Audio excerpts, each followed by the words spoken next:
જય ભોળાનાથ, જય ગૌ માતા. આ ગૌ માતા આપણે પાલિતાણા તલેટી વિસ્તારમાંથી આવેલા હતા.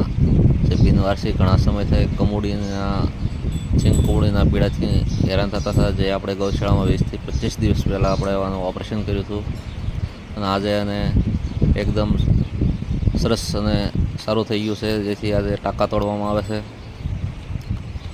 આપણે ટાંકા તોડી રહ્યા છીએ અને ગૌ માતાને એકદમ રેડી થઈ ગયું છે. સિંગકોળીનું ઓપરેશન થઈ ગયું છે અને રાહત થઈ ગઈ છે. હવે હાવ સારા થઈ ગયા છે. જો તમને આ અમારી ગૌ સેવા ગમે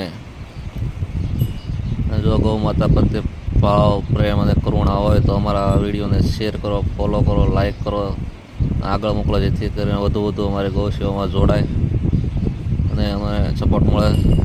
જય ગૌ માતા, જય ભોળાનાથ. મિત્રો, એકવાર જરૂર આ વિડીયોને શેર કરજો અને સબસ્ક્રાઈબ કરજો.